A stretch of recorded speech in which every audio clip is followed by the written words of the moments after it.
Welcome to the ABC Podcast. Always be cool.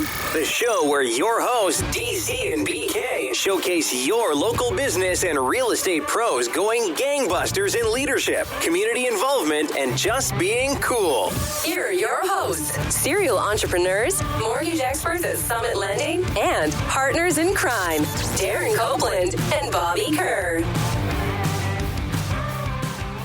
All right, everybody, it's the Always Be Cool podcast, hanging out with your hosts, Bobby Kerr, Darren Copeland. What's up, everybody? We've got a really special guest today, someone that DC is about to introduce, but right away, his name is Mr. Doug Glanville. All right, everyone, here we go. Born August 25th, 1970, grew up in Teaneck, New Jersey, graduated from School of Engineering at the University of Pennsylvania, first African-American Ivy League graduate to play in the major leagues, drafted in the first round by the Chicago Cubs, number 12 overall in 1991.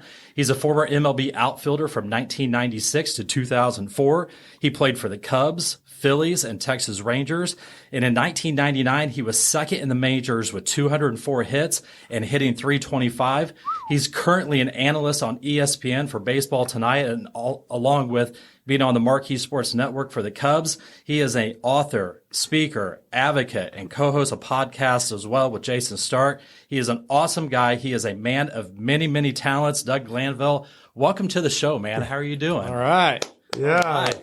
No, great to be here, guys. Yeah, absolutely. And Doug, just to let you know, I think I could have went 30 minutes on the introduction, man. Like you, a lot of cool stuff. A lot of awesome stuff, man.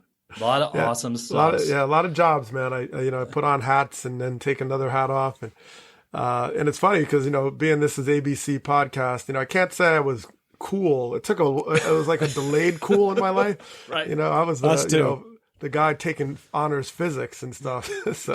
Sure. Well, just to clarify, like it took us a while to get cool too, but the cool part is basically live by the golden rule. Like always do the right thing, always be cool, always treat people with respect. And so we thought that was a pretty fitting name for the show where other people are doing the same thing. That sounds great, man. Absolutely.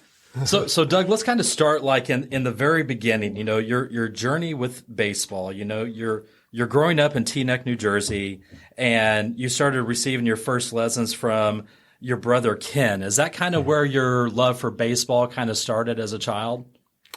Yeah, absolutely. My brother was, the first coach. I mean, I think part of it was my dad was older when he had me. He was in his mid 40s. Of course, I've had kids in the 40s, so I don't know, but I get it, physically, I remember he was always in traction. He had some neck issues, and clearly the sports world for him was starting to diminish.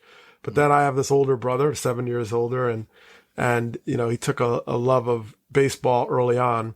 And as soon as I could walk, he put a bat in my hands, and he had a grand plan. He put it on it was like a score sheet book, and it had, you're going to play wiffle ball, then stick ball, then, you play Stratomatic. And so he had a whole thing mapped out of where I was going to go, and the big leagues was at the bottom of it. So he started that tradition in our family with the love of baseball. And my dad, being from Trinidad and Tobago, he came to the United States when he was 31 years old. So I guess he had some connection because he played cricket. He loved cricket. Yeah. And so there was a natural connection to kind of go look into baseball. But my brother carried that torch, and to this day, I talk to my brother all the time about baseball, and whenever we play summer league games, we'd come home and just do play-by-play on what happened. Yeah. So that may be our early broadcast days, but definitely started at home. That's cool. So you said that your brother actually kind of had this grand plan for you, like where he would write things out and write goals, and at the bottom of that list actually said, make it to the bigs. Yeah, Major League Baseball. It had all the list, and I probably need to find that score sheet, but the list was very comprehensive, and and I'm not a big goal setter, okay, here's what I'm going to do when I'm 21. And it was helpful for someone I certainly looked up to and tried to aspire to catch up to. He had this plan laid out, and a lot of it was fun. So, I'm the younger brother. I'm like, yeah, let's go. Wiffle ball in the snow. Let's do it. Yeah, so yeah, absolutely. He was visionary in that regard. And he's still playing. My brother's almost 60 years old, and he still plays in these over 40 leagues. And Yes. Does he really? He's into it still. Yeah. That's awesome. Well, actually, I heard you say in a different interview something about the power of written goals. So it's interesting that your brother had done that so early on, but there was something where you were talking about Shohei Ohtani, that his goals are so specific. I mean, right? Do you remember talking about that before? Yeah, I mean, I was so blown away when I guess it was I don't know if ESPN.com or where it was, but there was a list that he had about all of his goals in his life. And yeah, it was very specific. It was like married, first kid, MVP, perfect game, no hitter, world champion. I mean, it was just down to like, wow. I was like, wow, that guy's got it, figured out. Yeah. And, I'll tell you, he's obviously one of the most transformational players we've seen in the history of the game. So it's hard to deny that. But yeah, the written word, I have a great appreciation for because I do think it's different when you write it down. Mm-hmm. And so I think that was a good lesson for my brother about how powerful it is when you put the words to paper and it just becomes more of a pact, even if it's with yourself. One of the things that we 100%. always like to talk about, Doug, is, just the importance of, kids growing up and having mentors, whether it's someone, that's a relative or a coach or someone else that's important in their life. But I mean, what a blessing for you to have an older brother because, that 7-year gap is almost a perfect gap because it's not like it's within 1 or 2 years and it's, it's super competitive, right, with a lot of other siblings. But man, to have your older brother to be there and have those written goals for you. I mean, like at family functions, Doug, does he ever remind you like, hey man, I'm the one that kind of got you going? Does it give you like that friendly just reminder of, hey, I was there for you the whole time? Yeah. Well, my brother is super humble and, he celebrated, we were in some ways because we both loved the game. We kind of did it together. And my brother's the type of guy way back in the day, they had the scouting bureau and the scouting bureau used to have a schedule of tryouts all over the country. And, it was like mail order and all this stuff. Yeah. And, he snuck me in the Mets tryout one time. I was like 15 or something. That's cool. I was just like standing in the bullpen. Yeah. And, so he gave me a sense of drive for, what was possible really. And I, always am grateful for all his contributions. It wasn't just, coaching. It was a lot to do with life and dedication, competitive spirit, and the X's and O's, quite frankly, because when the Stratomatic was on that list, I played this game as a kid because of him. And I started when I was like 5 or 6. So I learned about making lineups up and why do I want a lefty and righty and just started to understand the nuances of the game and the data of the game. So I love the numbers. And my brother used to keep stats. I think he still does. He would keep all his stats for everything, from beginning, and he'd erase it and update it. So I learned early on to, right after a Little League game, I'd go home and be like, all right, 2 for 4 with the double, and I'd have my slugging percentage. And I mean, I learned a ton from him. In fact, one day I'm not sure it was a stolen base or a triple, but he's playing, my brother plays everywhere. He's like in the North Carolina hills. He's playing a league where there's like 3 people in the stands and they're all the wives of the players or whatever. So, nobody, so it's like some over 40 league. And I think he steals third. And when he gets to third, he like puts the base over his head like Ricky Henderson. And he's like, yes. And like, there's like one person clapping and they're like, what are you clapping for? He's like, well, that was my 900 stolen base, Oh my gosh. And so, he had tracked all his stuff. That's awesome. He's probably got the spiral notebook and 3-rig binder of all of his stats over the years. Yeah. That's great. It's funny. Number one, that's like the 4th podcast episode we've done where Ricky Henderson comes up. Yes. Number true. 2, somebody else we were talking to, it reminds me of your brother's story holding that 900th stolen base above his head. That was your brother's like own personal World Series, right? Yeah. And so for his adult baseball career, that meant a great deal for him and he wanted to accomplish goals. So whether he was writing down how many stolen bases he wanted every summer in his adult league, like it's important for him to accomplish those goals. So that's a really cool story. Thanks for sharing that. Yeah, that's fantastic. So Doug, growing up, man, obviously you're very, very intelligent. Something that Bobby and I can really relate to, like trying to get into Ivy League schools. Right. Maybe, okay, no, not so much. No. But so you were one of only 5 Penn alumni to ever play in Major League Baseball, man. So how did that come about? You go into an Ivy League school and being able to be one of those 5 members of the Penn baseball team to make it to the majors. I have to start with my parents, without a doubt. Background, as I mentioned, my dad came from Trinidad and Tobago. He was already a teacher in Trinidad, and he tried to transfer his sort of credits and ended up at Howard University on a scholarship, and he had to start over as a freshman at 31. But he finished in 3 years and then went on to med school, and really kind of self-taught in many ways. And he was a teacher in Trinidad when he was 14. So he was true Renaissance. Whoa. He was one fun note of him is he was ambidextrous, as my brother is, and I could do some things lefty, but my brother is a switch hitter. He would when he was teaching, he would stand at the chalkboard and he'd start with his left hand and then finish with his right hand. He wouldn't have to continue with one side. He could actually switch hands. Wow. Yeah. So he was incredible, and I think coming from that spirit, the value of education, the power of academics. And then my mom, who grew up in the South, in North Carolina, talking like, Jim Crow South. And she had parents where her dad was, they had a farmer, and they eventually owned their own farm and owned a service station later as they transferred that and in the footsteps of her grandfather. And she had 3 siblings, and both her parents were just like, they knew that education was a difference maker.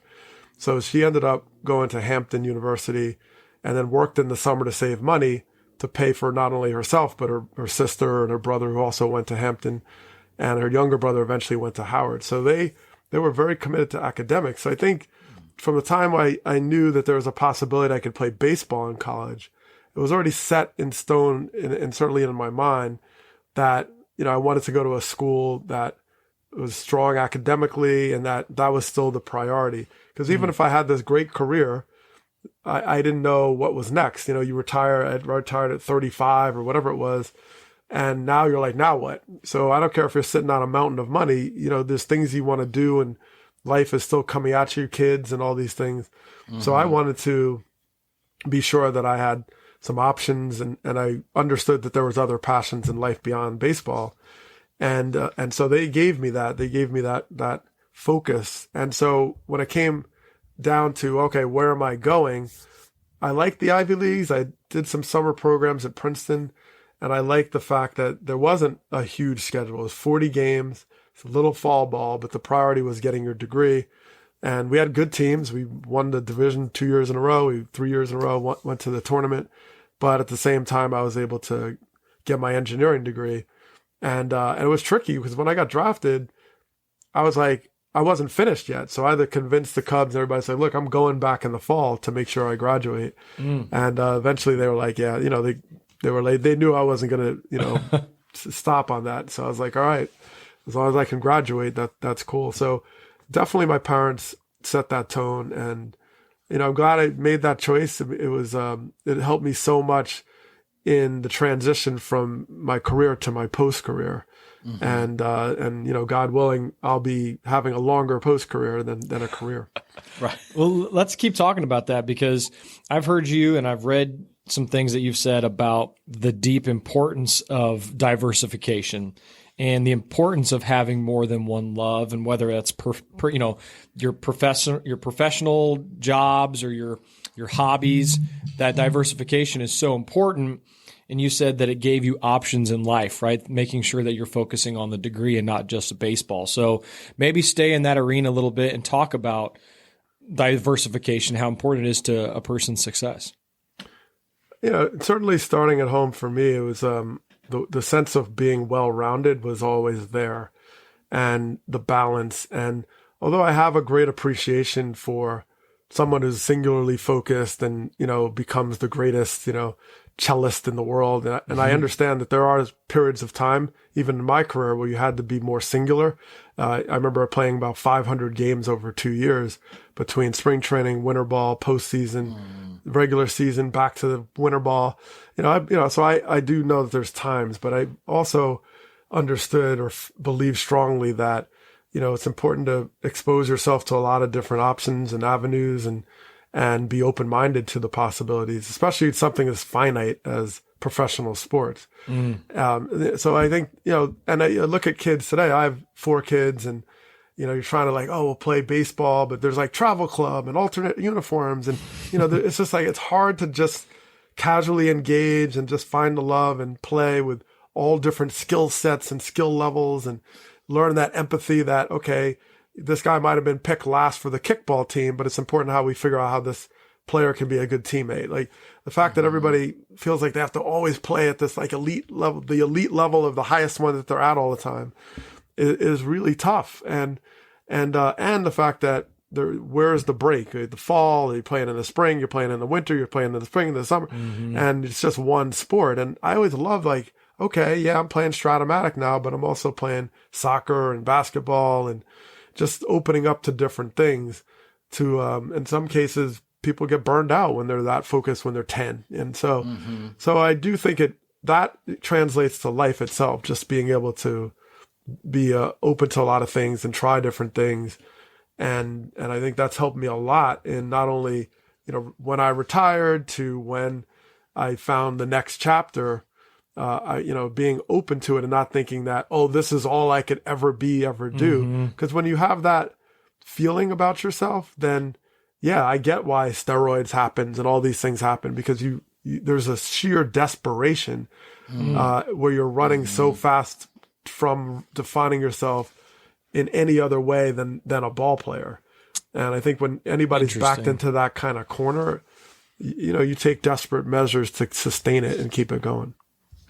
Right. Yeah. And as baseball lovers ourselves, I mean, you can see, it's not an excuse, some people doing the steroids or not, but you've been pretty, outspoken about the use of steroids. You were going through that era. So what was that like going through? And obviously we don't want to name any names, but what was that like going through that era of maybe seeing some other people getting back quicker or building their bodies up and staying in the majors using the steroids? What was that like to see firsthand? It was tough. I think part of it was, I got to play ball here. I got to, I can sit there and complain and fight and all these things, but in the end, your career is this big. The window is small.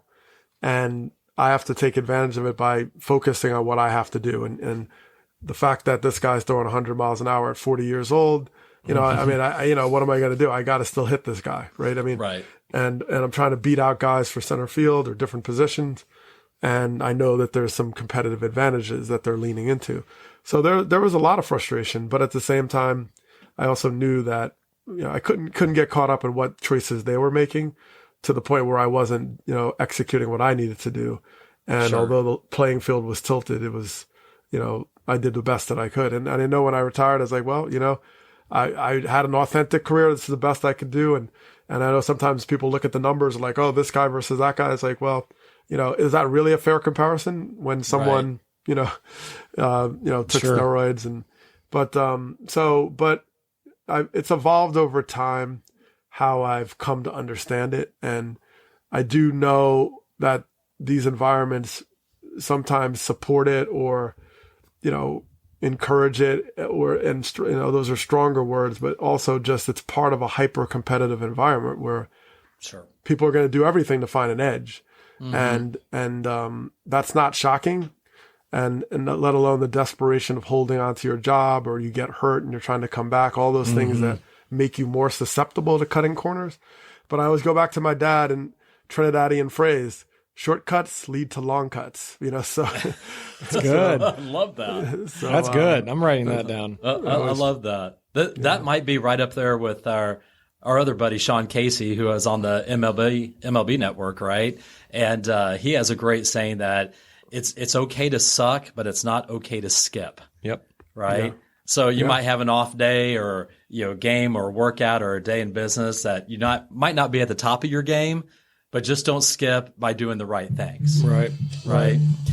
And I think and you've been super blessed. We talk about elevator people and basement people. We talk about elevator people that, are lifting you up and always helping you go to the next level, and basement people who are some of those people try to hold you back or, put doubt in your mind. And, you've been in an amazing spot. You've had awesome parents, an awesome older brother, But as you got drafted, you go to the minor leagues. Was there anyone else along that path during the minor leagues that was kind of a mentor for you as you were making your way up?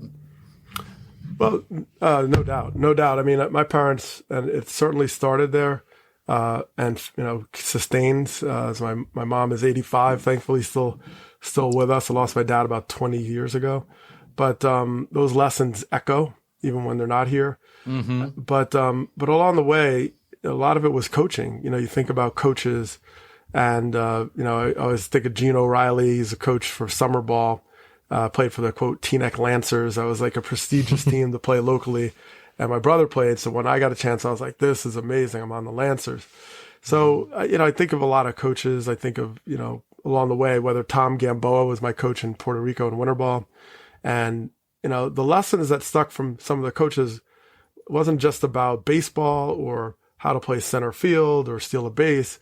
A lot of it was just the commitment and the professionalism that's required, and all those little elements. Like when I played in Puerto Rico in winter ball, that was game changing for me, because it was beyond, yes, I had a chance to compete against some great players and performing well, bumped up my stock as a pro, but it was also just going to a place where I felt validated, and, the fans in Puerto Rico, they supported me, things like that you realize, okay, this is how I create an environment where I can have the best chance at success. And I learned a lot of that from coaches along the way and different mentors that helped me. And unfortunately, when I got married in Asheville, my wife and some of them showed up and they gave speeches we had a barbecue for our rehearsal dinner at the baseball field, the A-ball park in McCormick Field. Nice.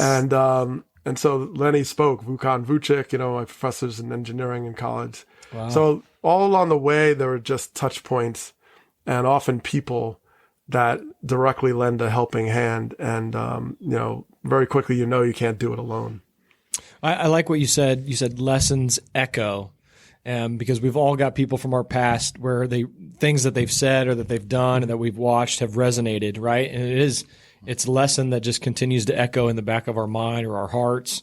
I've heard you say that, talking about the PED kind of era of baseball, that the thoughts of your mother is what really kind of kept you, on the straight and narrow, and kept you from choosing between the red and blue pills, right? In the Matrix, I've heard you say, right? Which direction are you going to go? But those lessons from your mom is what echoed in your mind to make sure that you were kind of always doing the thing full of integrity.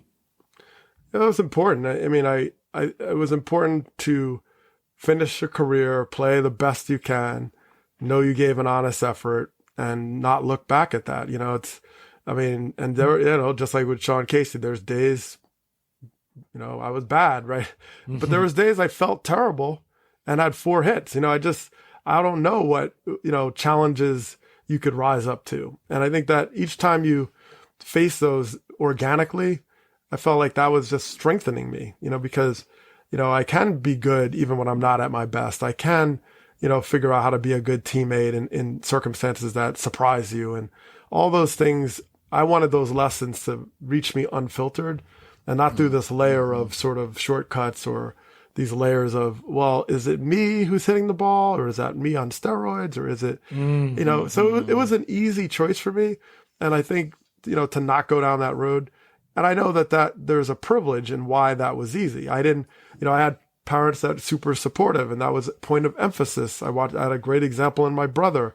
I had options because I was able to go to a really good college and come out of it with a degree that I felt like, oh, there are other kind of professions, and I don't have to put all these eggs in this one basket.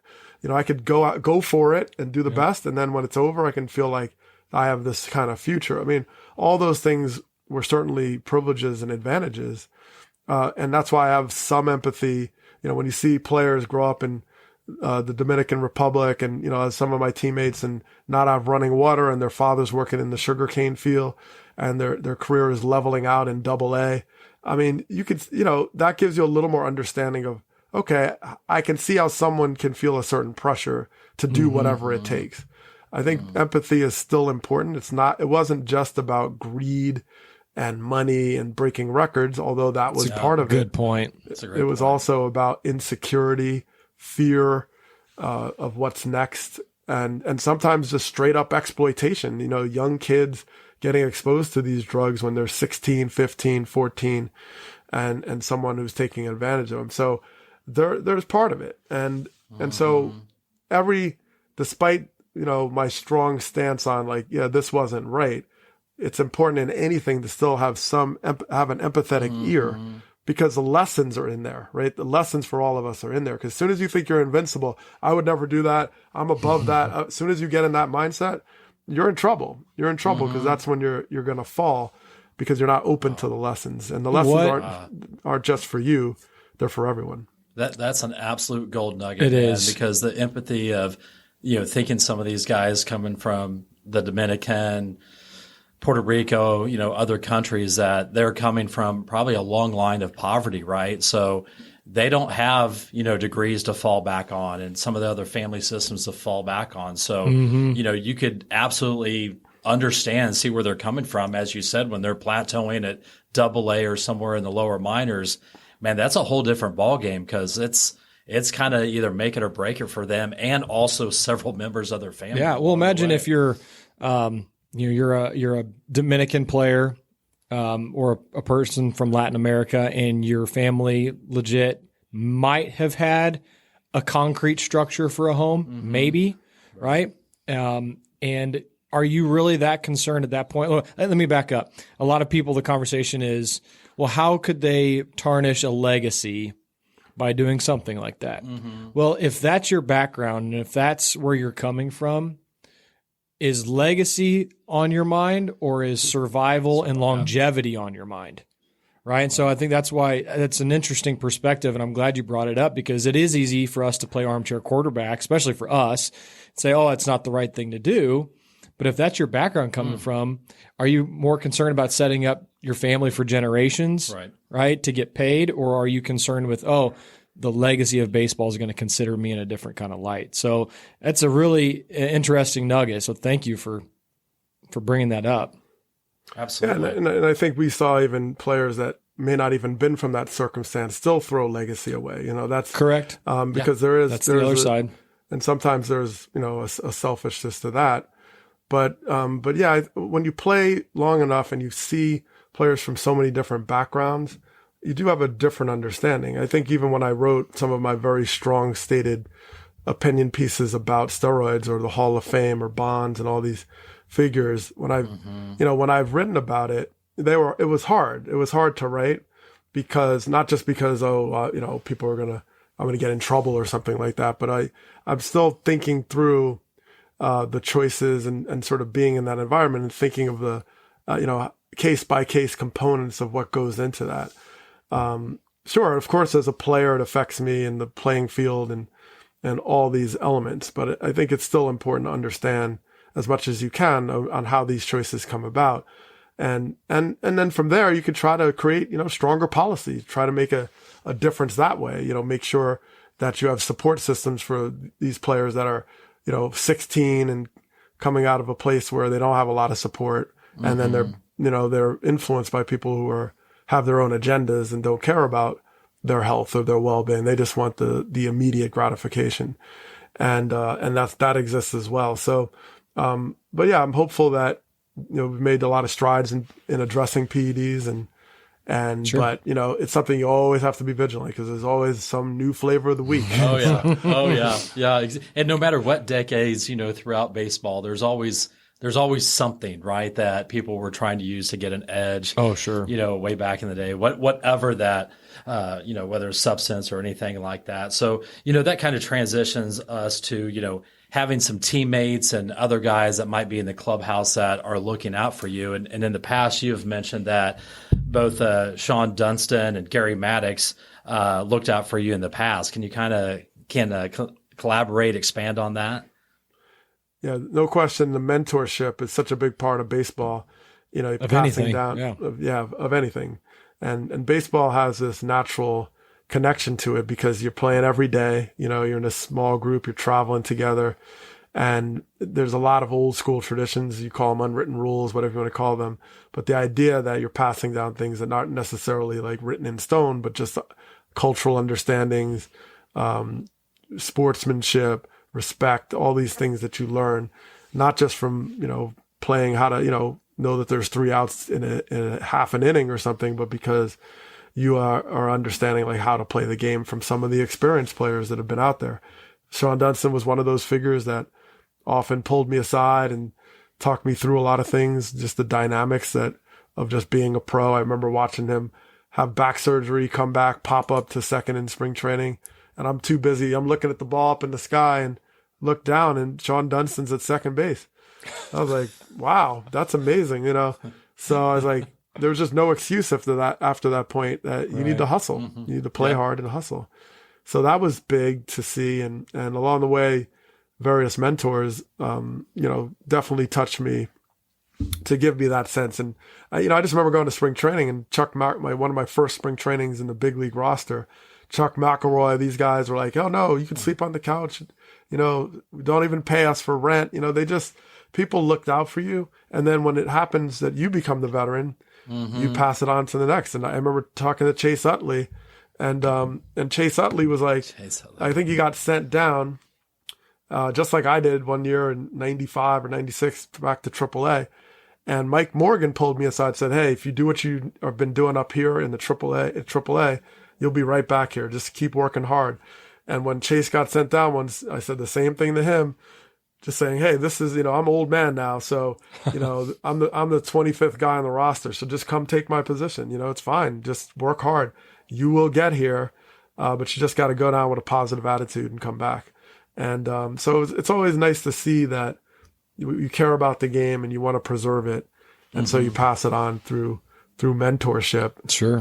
And it's a continuum. Well, staying there and talking about being a teammate and talking about the different types of players, the different backgrounds, and helping one another, you wrote a book called The Game from Where I Stand, and basically about how players, can deal and cope with normal, everyday, every person situations, anxieties, disagreements, drug abuse, alcohol abuse, coaches, different leaders, family issues. So maybe let's talk a little bit about how these types of things do affect, Major League Baseball players just like they affect everybody else, and why you kind of put it on your shoulders to bring some things to light and how it's positively impacted not only the game, but people that you've known in your circle and outside of baseball. Yeah, well, the first connection I've made is baseball, because it's something I've done since I could walk. There's an element of that is sort of my worldview. My worldview flows through my experience, certainly growing up in a town like Teaneck that was diverse and exposed to many different types of people. That was always a beautiful thing. But sports brought that together, brought it to light in very powerful ways. Because just like, I would go to spring training every year and see people from all over the world, and we'd have to figure out how to be a team. And a lot of the preconceived notions, the perceptions, all these things that are kind of meaningless in the end when you actually have evidence, when you're with somebody and you say, oh, okay, I do have a better understanding of my biases now that I've, been exposed to people from this background, and now I understand. And when you're doing that in an environment where you have a common goal, you're trying to win together, and it's set up, the structure of sport or just baseball specifically is that you have to have rules to uphold, and they have to be distributed, applied fairly. And that sense of fairness is important, not only to the game's integrity, but because it sets another example of what larger society can aspire to have, right? You have laws, you have all these ways that when they're applied fairly, then you have a fair society. And sports always gave me that sense of, this is so much bigger than just baseball, or this is an opportunity. It's an opportunity to play with different people and come together on something that's bigger than just identity or the box that you get checked or whatever, but that you can oversee things, you can transcend things because you care about this outcome and you want to do it together, and you have to do it together. And also the fact that the game only exists and maintains itself when you actually have rules that are consistent and fair and applied. You can't have somebody shooting into a basketball hoop the size of the Atlantic Ocean, and then the other side is the size of a postage stamp, and call that fair. People who would be on either team, first of all, the people shooting into the ocean may, if all they care about is winning, that's one thing, but do they feel like they've achieved anything when someone is playing, with such a disadvantage? So I think even as a strong competitor, you want to beat someone fair and square. You want to beat them knowing that they gave your best, and you just, whatever extra you had that day, that allowed you to prevail, and that you live to fight another day, and they will too. And that's what I love about how sports is a microcosm or a proxy for not only larger society, but what we can aspire to reach in larger society. So staying there with the book, I think you've talked about the different situations that players get in, right? The different situations that are challenged to players during their career, whether it's financial or whether it's, I've heard you talk about the growing number of divorce or financial ruin or drug abuse or alcohol abuse by players today. Is there a theme? Is there a cause? Is there a way to educate and improve? You're obviously very, very big about education, not necessarily just formal, but just lifting people up to make them smarter in their situation. So kind of maybe speak to the grandiose macro look at baseball in particular with these themes that we're seeing. Well, and also have the teams over time, over the past 20, 30 years, Doug, have the teams made more of a focused effort realizing that there's an issue with these? Have they done a better job bringing in, guys like the Doug Glanvilles of the world to come and speak to these young kids about those pitfalls? Yeah, well, there's no question that a lot of this goes back to that point of transition. When you're leaving the game, and your identity is very much woven into it, no matter what options you have, it's a very hard time. And when you're going through that, and you're going through that as a spouse, as a father, all the elements, this is where a lot of times things can go off the rails, so to speak. You have a situation where now, you've been gone all this time. Let's say you played 15 years, and now you're home. And you're trying to figure out how to adapt to this new world where there's not this competitive element every day. And all of a sudden, your kid is waking you up at 2 a.m. and you're like, what, it's like all the things that you were, gone. You were absentee in many ways, at least certainly during the bulk of this 8-month season, basically. So I think that creates a lot of stressors. And I remember a long time ago, an advocate, I believe, for a lot of player wives was talking about these numbers, and in sports, the divorce rate was very high, higher than already what is high in society, but also so much of it was concentrated shortly after an athlete retired. And I don't know what the numbers are now, but I know that transition is always still hard, no matter how much money you've made, no matter, it's just it's a new relationship, not only with the people around you, but with yourself and how you define yourself. So I was fortunate because I found something, I had other passions, and I love writing. I found my moment with the steroid story with the Mitchell Report, and I was able to parlay that into, other things and find a new passion, a new love. And I got married post-career shortly after, maybe like a year and a half after I retired. So, I built my sort of family life after my career was over. I don't know if it was a conscious effort, maybe a subconscious effort, but I knew that relationships, were really tough during the season and playing days. And, my father got sick in 2000, and he had a major heart attack, stroke, all these things started to plague him. And it was really hard to just deal with that for 3 years of just feeling guilty and away and all the ways he was suffering, and getting calls from the ER and trying to help my mom support my dad and help my mom just support her. So much was on her to just keep my dad alive, let alone just try to go day to day. And he did pass away eventually in 2002 on the last game of the season. And I think, that was 3 years of my career and my life that it was just like a blur. And so you can imagine, even in those scenarios, how challenging my relationships around that were, because of the fact that we're all trying to figure out this crisis. And so, all these players are dealing with this all the time. And, so I think, as you mentioned, sometimes the way people turn to things or don't find positive outlets to deal with that, you can go down a very dark path. To DC's question, is the league or are individual teams, do you see them trying to shed light on these types of situations in order to educate and set up players for success in the future? Yeah, I think the challenge with it, and I've spent a lot of years with the players, the Alumni Association, MLB, PAA, and we have a player welfare group, and I've done various things over the years, but for the most part, I found when I was serving on the actual board, it was hard to figure out who was going to be responsible, right? Is it the Players Association? Is it the Players Alumni Association? Is it the teams? Is it the league? Is it the individual?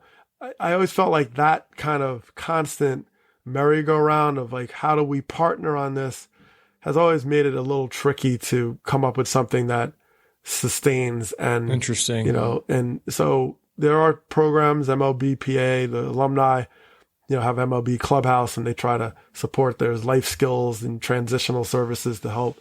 So there's some of that, and definitely much more than it used to be. But as I think there's still more out there to be done, and there's no question that players are, giving you many examples every year when tens of them retire and are trying to figure out what's next. That need will never go away. Yeah. Well, the one thing that I wanted to touch on, want to go back to your baseball just for a second, and then we want to dive into your current passions of what you're into right now, Doug. So take us back. So this was a special time for the Cubs, right? We're coming up on 20 years ago. It was in the 11th inning of Game 3. It's a 2003 National Championship Series, and you hit a game-winning triple for the Cubs, which at that time, obviously they hadn't won the World Series, and what was it, 2016 at the time. But man, how did that feel to hit a game-winning triple, and how did your teammates react to that?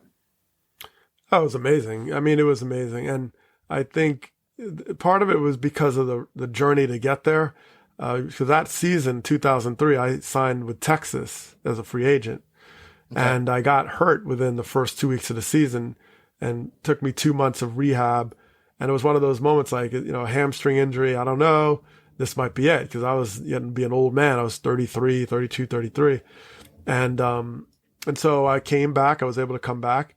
And that in and of itself was an accomplishment, just to get back on the field. Right. And then I thought about how that previous offseason I lost my father. And so a lot of stuff was going on in life that were really the true hurdles to getting back to normal, getting back to some semblance of like accomplishment as a ball player. And so I always remember these questions when, I'm in media now. So if someone says they get a big hit, it's like, oh, is that the biggest hit of your career? And because it's on the stage and it makes sense, there's 70,000 fans, it's Game 3 of the playoffs. Yes, it makes a lot of sense that that's a big hit. But what made that big wasn't just because of the audience, but it was because of what I had overcome personally and relationships wise to get there, to just be on the field with something. And because I knew that moment when I tore my hamstring tendon, I was like, I don't know, this could be it. I don't know. I just had no clue how I'd come back from that. Sure. So I always use that experience to be humble about when I'm asking someone a question about, is that the biggest hit of your life? To give them room to explain that the biggest hit might have been, Trey Mancini coming back from cancer. It's not because it's Game 7 of the World Series. It could be just your own personal walk of things that you overcome on this personal level. Yep. Yeah. You're talking about hurdles, right? Your own personal walk. Have you ever had any detractors in your life and your career that basically made you say, there's no way I'm letting this person get to me. I'm going to accomplish my goals. Because we're very, very, in fact, what we do for our company, is we make sure that we survey every single client we have, right? Whether we think it was going to be a positive experience or whether something went a little sideways, we always want to know ways to improve, right? So in our personal life, our professional life, Did you have any detractors? And if so, how was it that helped you kind of set yourself up for more success in the future to make sure you turned it into a positive? Yeah, well, for sure. I mean, I think it's no way you can make it through this world without a whole lot of detractors. Yeah, exactly. I definitely had detractors. I mean, in sports and baseball, there's always someone that can say, well, you're not a good outfielder or you're not a good base runner. There's so many facets of the game, which is what I love about baseball, right? The fact that you have to learn so many elements. You're playing offense and defense, and you're doing so. There's always room. I think my biggest detractor was my manager in AAA for the Iowa Cubs. Is this Ron? Ron Clark, yeah. He was rough on me, and that's probably an understatement. But what I do appreciate as I got older later in life is that you do have to thank your detractors as well as your supporters. They are very much a part of how you are able to do what you do. I think in the case of detractors, it could be a moment where you're tested. Where do you stand on this? Are you willing to kind of go through this wall for this? Are you willing to take the power away from someone who's trying to destroy you, let's say, or whatever it may be? I think I needed to come to grips with what that meant. And so, I would be a very different player if I didn't have Ron Clark. And so I have to, with all humility, you have to just be like, that's part of it. That was part of the road. And I remember Tom Gamboa, my manager in Puerto Rico, in Mayagüez, he said, look, if you retired after AAA, after what you went through with Ron Clark, everybody would have said, okay, we get it. Oh yeah, that was terrible. I fully understand. I would have had a very good story to tell to say why I didn't make it. He said, but then, Tom would say, but then you're giving him all the power. Because it's more powerful to say, and despite that, and so I look back and, those lessons from Ron Clark were hard ones. And I'm not saying he did them out of the kindness of his heart because he loved me, but they still had value. And so I think I can't separate, where, my career without knowing that he or many others that may have said, we don't believe you're going to hit right-handers. We don't believe you're going to hit enough power, whatever it is, all the things that are said. Every player has that. And so, yeah, they're important. And I think that I expect there'll be plenty more in my life, but I think it's, fortunately, there's also people I can lean in and lean with that have my back. And that's important. Yeah, that's such an awesome point, Doug, because, we have the saying in our office and some of the businesses that we have. And I tell some of our people who might have haters, because if you have any type of success, you're naturally going to have some type of haters out there, whether it's family or friends or anything. But I kind of joke around with them and say, listen, you actually need to write them a thank you card, because if you turn that, just like you did with Ron Clark, if you turn that into a positive and kind of use that as fuel for motivation that, hey, I'm not going to give up. I'm going to keep trying and I'm going to succeed, that without some of those detractors and maybe questioning, whether it's business or baseball, that you're actually going to make it to the next level. I think that people can just use that in a positive as that fire to take that next step, because just like you, I mean, you would have had a story, but it wouldn't have been quite as good a story of, hey, I made it to AAA and that was really, really good, but I did make it because of this guy. No, you pushed and went further from that. And not only did you have an awesome major league career, you got game-winning hit in the NLCS and all these other accomplishments after baseball. Dude, that's amazing. Yeah. That is absolutely amazing. We call it, what do we call our fans? Fans are either on the sidelines with pom-poms or pepper spray. Yeah, that's a combined quote between us and Les Norman. True story. We always said we want to make sure who's holding pom-poms when you have your successes, and Les added to it, yeah, you want to make sure that they're not holding pepper spray. And so we love that one. Yeah, well, I always think of Les can relate to this. I know we've talked at different times, but I know we'd always notice who people we've known a long time, and then there's people that show up when you're in Yankee Stadium, And then there's people who show up when you're in Winston-Salem in low A ball. That's the same thing. Yeah, good right. metaphor. That's exactly right. That's good. So I got a quote for you, okay? Quote, the only game where there's a right way to play. Okay, that's a Chris Rock quote. Mm-hmm. So my question and topic for you is baseball is played differently in so many different parts of the world, right? Mm-hmm. And in the Dominican or Latin America countries, you've got this celebratory way that baseball is played, right? It's high energy. It's kind of like a party, and it's celebrated. In parts of Asia, right? You've got, Japan. In Japan and Korea, you've got a certain way that gosh, the guys are doing backflips, like literally, right? You're doing backflips celebrating the game. And then in the United States, we have a very traditional, buttoned up way to play the game. How and why do you think that transitioned in so many different parts of the world? Is it simply just to easily say the culture, right? The cultural background is a different way. And so therefore in the United States, we're just trying to keep it reverent. So maybe just talk for a few minutes before we wrap up the show on how the game has evolved so differently in other parts of the world, but not necessarily in the United States. Yeah. And that's a great point. I think it is cultural. I think like anything else, you might start as the inventor of something and have a vision for it, but then, you open it up to the world and the world takes it and makes it its own. And I think that's a good thing. I think you have a way to express it and celebrate it in different ways. And, think of like food. Okay. I make, spaghetti. I take it to wherever else and it's noodles here and it's, wherever you take it, empanadas. How many countries have empanadas or forms of empanadas, right? Trinidad. Mm-hmm. And so I think that is cultural. You add your own flavor. It depends on what spices are available, temperature, what kind of water, how you cook it, all these things. And I think baseball is no different. The fact that you have these elements. And I played in Puerto Rico for 2 years, and that changed everything for me, first of all, because I had this validation of support, but I also watched the game, like you said, be celebrated in a different way.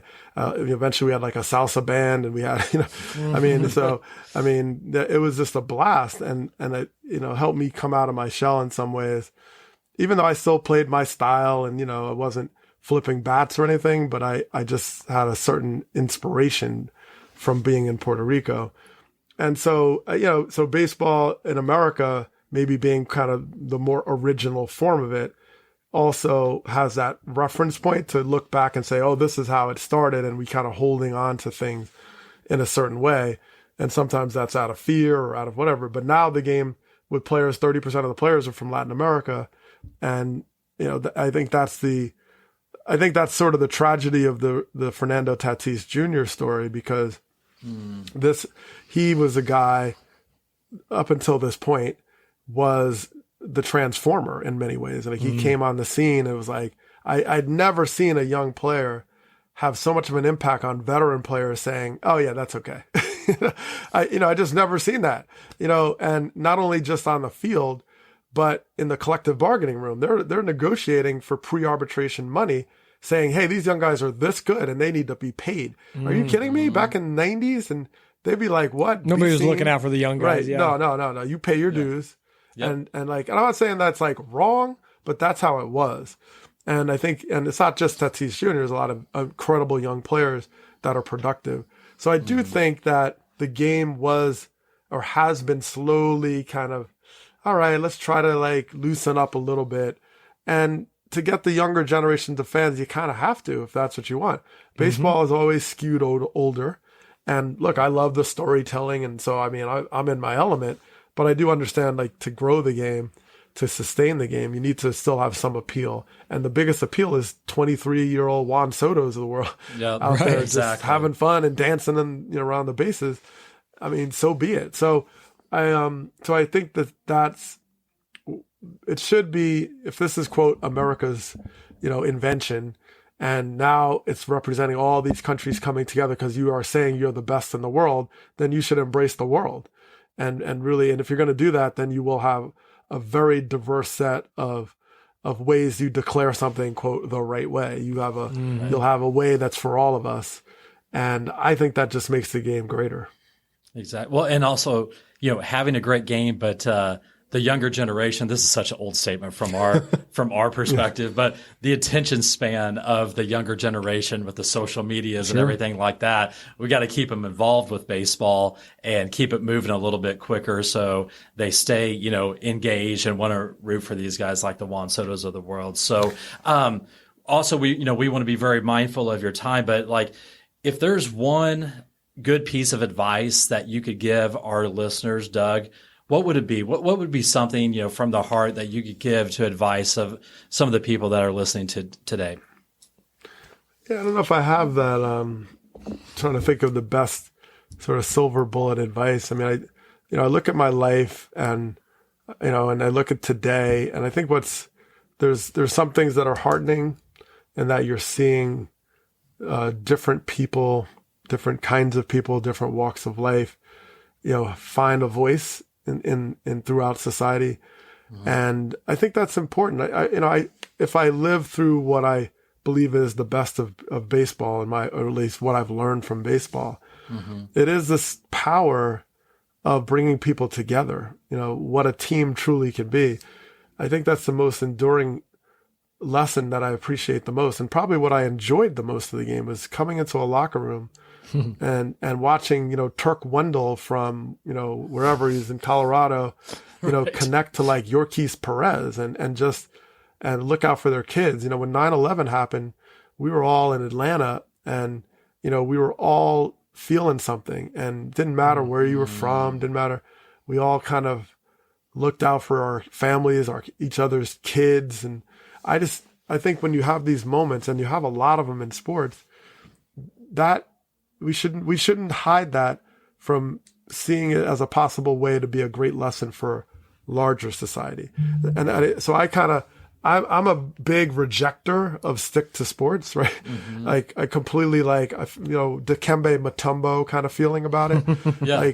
Because I'm just like, wait a minute, sports is a great opportunity to talk and share because you're living it every day.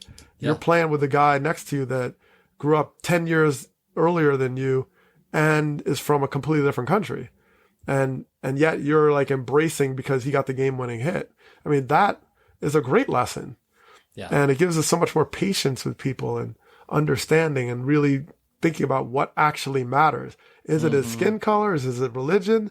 Or is it the fact that I want to give you the ball in the ninth inning because I know you're going to get this guy out and I don't care. Right. Yeah. And we're pedaling in the same direction. We're all going in the same direction. So to me, that's the great gift that I will always try to elevate. And as you know, I've written on a lot of subjects, and sports has been my way in, from Colin Kaepernick to Jim Cott to Tim Anderson's, battle with Josh Donaldson to George Floyd to whatever. I mean, sports has a voice in this that could actually help find the harmony. And like my example, let's talk about police briefly. I grew up in Teaneck, as I mentioned. A volunteer detective, police officer from Teaneck Police was my summer league coach with the Teaneck Lancers. And his name is Gene O'Reilly. And his son, Glenn, is, by the way, the chief currently in Teaneck, but also was a teammate of mine. Well, there's 5 or 6 of those guys went into law enforcement later. And actually, Bobby Maynard, now I see him at least a couple times a year. He goes to games and we get together. So these police officers were my teammates. And, and when my father got sick, one example of how close they were, they always looked out for my mom. My mom, my dad's gone, we're all out of the house. My mom's by herself. And Teaneck police were always popping in. And she was a teacher in the school system. So she, they knew her and loved her. So they were always looking out. So at one day, my dad had one of his episodes, had to call the ambulance. And on the radio, they were missing something they needed. And one of the police officers intercepted it and brought the device to the ambulance and brought, and I was just from because we're teammates, right? So when my father passed away, Teaneck police shows up in all my friends and teammates and all, they show up in full uniform. They come and, pay their respects. They go outside, and I thought they were on duty, so they had to go. And then when we come out to drive to the burial, there was a police escort outside. And so they escorted us all, blocked off all the lanes of the highway so we could get off. So my point is that that's also my experience with police. Yeah, a police officer stopped me in my driveway and asked me if I was shoveling for money. That did happen. However, the reason why I was optimistic on what I could do about that was because I had police officers in my life that looked out for my family and are brothers to this day, right? So like, just being open-minded to like, you don't want to oversimplify people because of the uniform, their skin color, their faith, or whatever. I've found too many examples in sports alone that completely blows that out of the water, completely, right? And I would venture to say, if given the opportunity and the exposure and the intimacy, that would actually be true in anything, right? Right. But if we're in our silos and we don't get the experience, then yeah, you can just watch the same shows and reinforce the same ideas without actually challenging it, because everybody's telling you you're brilliant. Everything you believe is right. That's a problem. And sports deny that. Sports deny that all the time because we're constantly saying we're constantly getting new evidence to suggest that, wait a minute, the boxes we put people in are complete mythology, right? So I would say, like, globally, even though it's not a succinct say, okay, this is what I would share from a one-line motto, I think that is what sports has given me. The reason why I'm able to take on social justice questions is because sports has informed me all the way and have given me all these examples to draw on. Well, right. And that's really like that's the perfect. underline of everything that we do. Like that's a perfect example, Doug, of always be cool, right? And having those experiences through sports, growing up, your buddies that you grow with through the police force. I mean, that just goes to show that you've met some really amazing people from all different walks of life that gives you a whole different perspective on folks. Absolutely. The power of staying away from our silos, like you said, and embracing everyone, making sure that everyone is celebrated. What a phenomenal theme to wrap this up, man. Doug, thank you so much. Man, thank you for being We really here appreciate with your us. time. Yes. We'll wrap up the show in here in a second. If you wouldn't mind just staying on the line for 30 extra seconds when we stop recording. Guys, this has been the Always Be... Actually, before we end, Doug, if somebody wants to kind of get in touch with you or buy your book or watch you or read you, what's the best way that everyone can get in touch with you? Yeah, well, it's pretty easy. I'm all over the place. I'm on Twitter. I definitely tweet a lot. Probably the best from an email standpoint, you could just go to mail@DougGlanville.com or go to the website DougGlanville.com and find me there. But if you shoot a message on Twitter, even I respond to all the stuff. So you can definitely find me on all the social media channels as well. There you have it, folks. Awesome. All you got to do is email Doug Glanville. You got his private email right there. Thank you so much, Doug. This has been the Always Be Cool podcast. Bobby Kerr, Darren Copeland. Thanks, everyone. Find us where you find all playlists and all podcasts on Apple, Spotify, and Google at Always Be Cool Podcast on Instagram and Facebook. Big thanks, guys, Doug. Thanks so much, everybody. Take care. If you are hearing this message, you've listened to the entire episode. And for that, Darren and Bobby thank you from the bottom of their hearts. They hope you enjoyed this new episode. And if you did, please leave them a review on Apple Podcasts, Spotify, or wherever else you're listening. Please share this episode with others who may be interested in our community. Also, feel free to let DC and BK know which business or community leaders you'd like to see covered in future episodes. Get in touch in the comments or on social media. See you next time for a new episode. And remember, always be cool. This podcast is powered by Summit Lending, NMLS number 1850081, Equal Housing Lender.